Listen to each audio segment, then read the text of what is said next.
एक स्वर अपने लिए एक घास का झोपड़ी बनाता है। अच्छा। और दूसरा स्वर अपने लिए लकड़ी का झोपड़ी बनाता है। लेकिन वहीं तीसरा स्वर अपने लिए ईंट का घर बनाता है। ठीक है। पहले स्वर का झोपड़ी बनते ही बांसुरी बजाने लगता है और दूसरा स्वर का झोपड़ी बनते ही वायलिन बजाना चालू कर देता है। फिर साला तीसरी स्वर के पास आकर उस पर हंसता है। एक दिन मर जाएगा कुत्ते की मौत। लेकिन ये बोलता है अपने आप के समझल कि हम राजा है। पर ये लोग फिर डांस करने लगता है। पर तभी इधर से एक भेड़िया चुपके से आता है और स्वरों को देखकर इसके मुंह में नदी बहने लगता है। फिर स्वरों से बोलता है तो स्वर अपना झोपड़ी में जाके छिप जाता है। लेकिन एक स्वर पकड़ाते पकड़ाते बच जाता है। फिर दौड़कर अपना झोपड़ी में घुस जाता है और वेलकम मैसेज वहाँ से हटा देता है। अच्छा। लेकिन भेड़िया तो बिना वेलकम के ही आ टपकता है। ये भेड़िया पेट में हवा भर के फूंक मारता है। घर घर घर घर घर। लेकिन सुअर बच के निकल जाता है रुक जा। और दूसरे सुअर के झोपड़ी में घुस जाता है। फिर देखता है कि भेड़िया अंदर नहीं घुस पाया है। तो भेड़िया अपना आधा इंच का दिमाग लगाता है। अब देख तू और दांत दिखाते हुए वहाँ से चला जाता है। अच्छा। तो ये दोनों बाल बाल बच गया रे देवा। रोम रोम भाइयों। फिर भेड़िया भेड़ बन के वापस आता है और दरवाजा खटखटवाता है। फिर अपनी दुख भरी कहानी सुनाने लगता है। ये देखो मेरी हालत कमजोर हो गई मैं। लेकिन ये दोनों को समझ आ जाता है कि बाहर भीख मंगा भेड़िया है। तो खुद की औकात देख। तेरी बहन का। तो साला भेड़िया पूरे गुस्से से खड़ा होकर पेट में हवा भरता है और फूंक के झोपड़ी उड़ा देता है।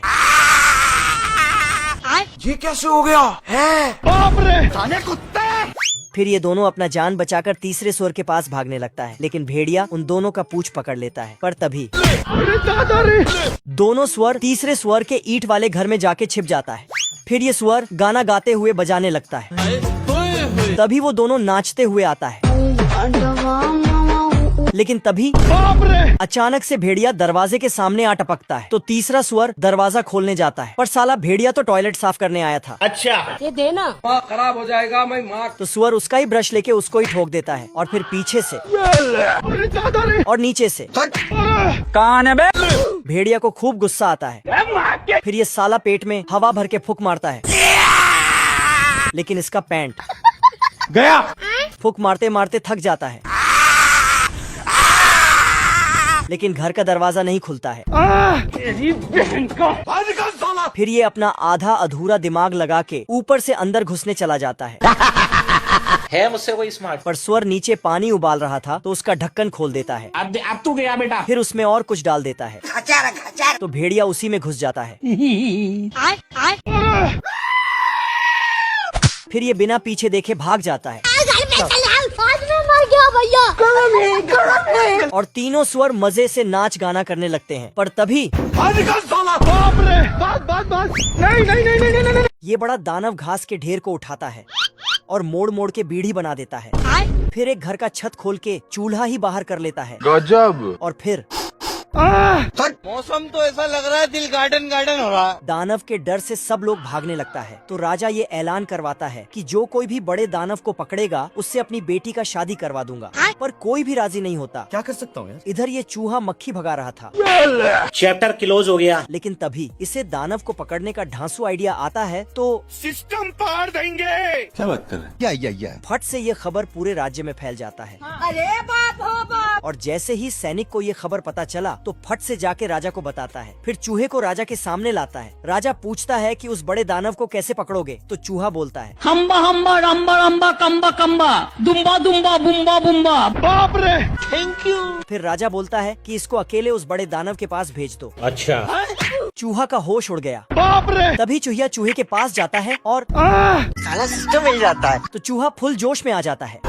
तो सभी ने मिलके चूहे को बड़े दानव के पास भेज दिया। लेकिन बाहर आते ही मुझे अपने घर जाना है। साला फिर से चूहिया को देखते ही आगे बढ़ने लगता है। Love you. पर आगे जाके बेकार है भैया, मैं तो टूट गया। तभी अचानक यहाँ दानव की एंट्री होता है। ओ भाई ये क्या है? दानव का परछाई देखकर चूहा बाप रे। बस। चूहा दानव से बचते बचते नाव में चढ़ जाता है। लेकिन नाव जाके दीवार से टकरा जाता है। तो चूहा फल के टोकरी में जाके छिप जाता है। तो दानव वहीं पर आके बैठ जाता है। अरे और उसी फल को खाने लगता है। अब देख तू। दानव ने फल उठाए तो चूहा भी उठ जाता है और फल के साथ साथ चूहा भी अंदर चला जाता है। चूहा दानव के मुंह में चला जाता है तो वहीं लटक के रह जाता है। फिर दानव को हिचकी लग जाता है तो साला कुआं ही उठा के पानी पीने लगता है। गजब।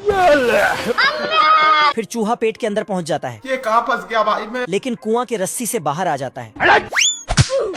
फिर दानव बीड़ी बनाने के लिए घास उठाता तो उसमें चूहा आ जाता है। हम संतोष पागल नहीं। साले कुत्ते। लेकिन चूहा तो हाथ में घुस जाता है। फिर बाहर आके ये देख। दानव गलती से अपने ही हाथ में फंस जाता है तो चूहा ने शर्ट फाड़ के बाहर निकला और फिर सुई धागा से सिलने लगा। अच्छा। साला सुई वाले धागे से ही दानव को बांधने लगा और बांध बांध के नीचे गिरा दिया। खत्म हो गया भैया मैटर। फिर तो पूरे राज्य में मेला लगा गया बहुत मजा आ रहा है यहाँ पे। और इधर दानव